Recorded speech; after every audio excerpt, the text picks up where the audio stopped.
Hey guys, I'm Matt the Woodshed Barber, and I want to welcome you to our first induction ceremony of the Hall of Fame. This is the barber shop, Cornerstone neighborhood.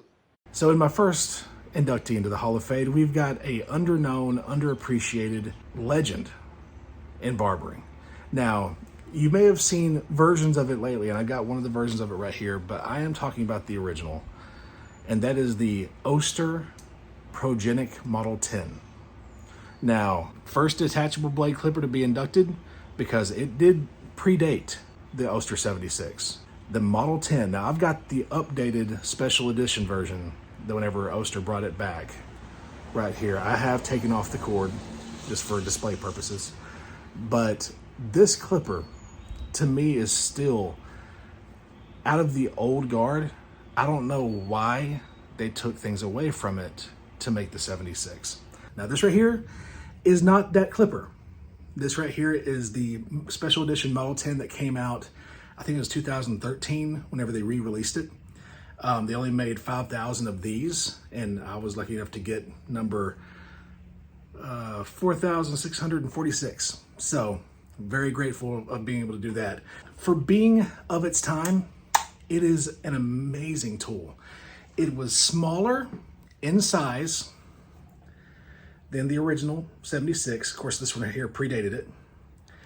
It was slimmer, not as big, not as long, lighter, and it had more of a purr sound to it.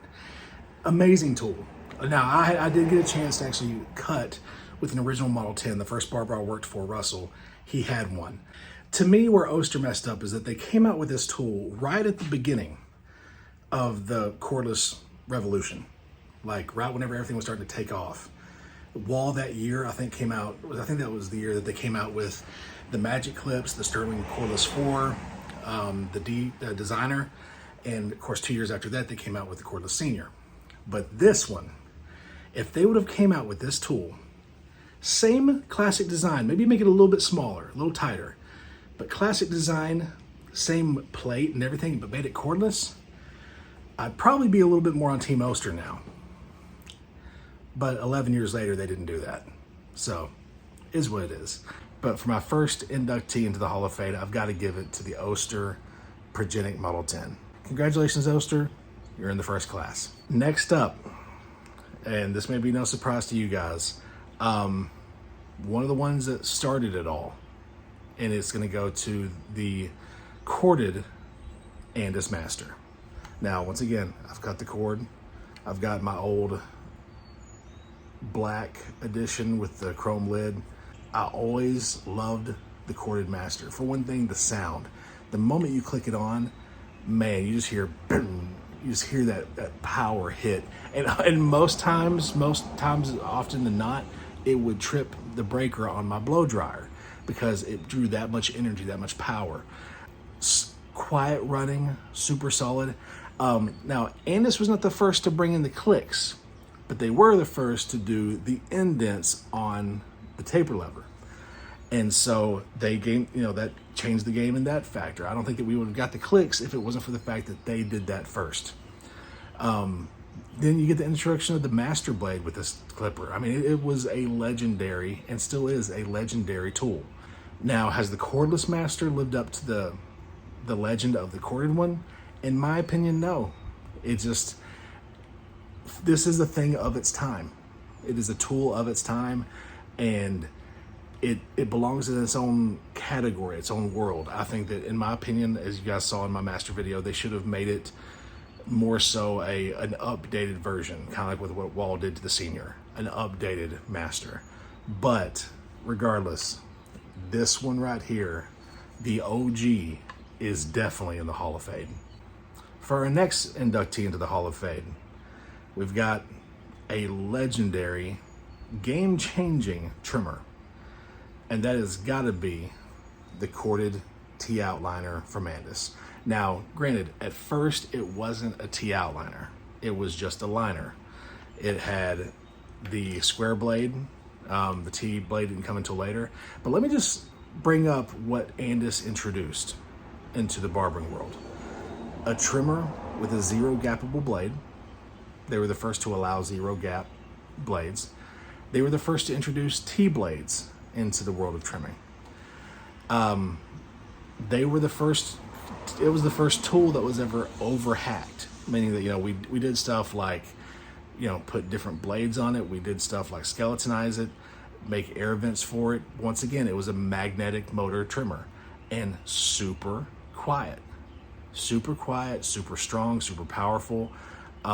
There's a reason that before Babeless came along with the Gold FX, the clipper company that had the most legendary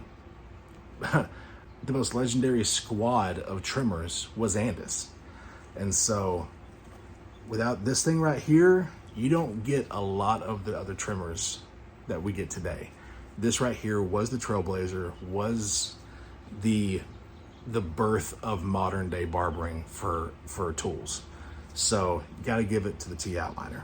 And for my final inductee into the Hall of Fame, that is going to go to the Wall Senior, the corded original Wall Senior. Now I've got 2 or 3 really old ones, heavily used. The reason I've got such respect for the old guard is that my first heavily used barber kit involved the 76, the Wall Senior, and the T outliner. And that's because they were the best of each company.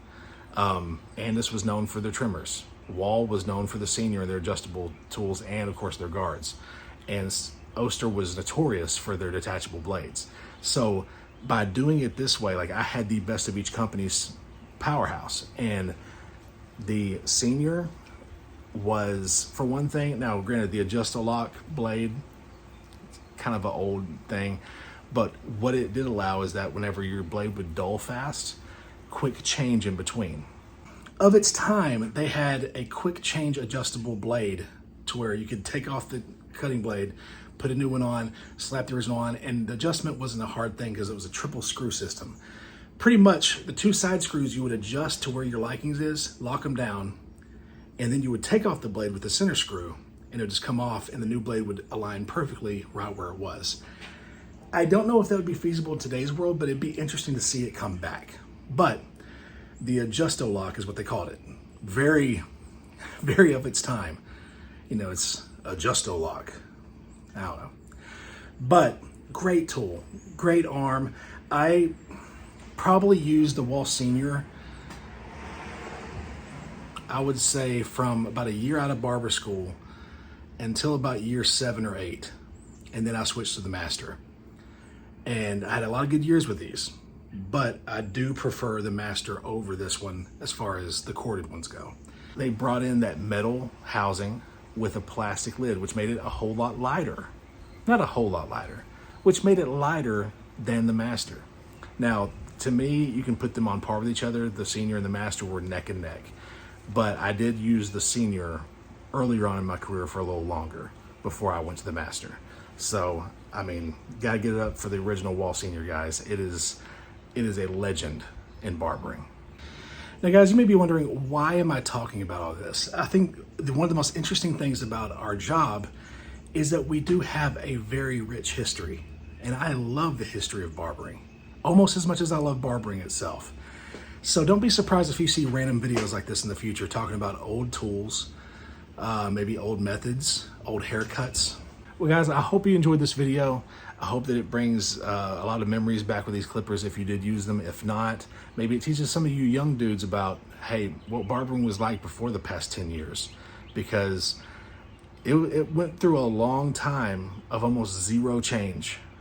And if you're coming into barbering now, you are coming in at probably the best time for tools, maybe one of the most confusing times and overwhelming times, but you're coming in to the point to where there's almost no bad tools right now, especially for us old dudes that remember, you know, comparing a bad clipper today to a good clipper back then. It's pretty amazing how far we've come in the past 10 years. Thank you guys so much for watching. Please hit that like button, click subscribe, share, comment down below. Keep those comments humble and kind. And as always, I'll check you guys on the next one.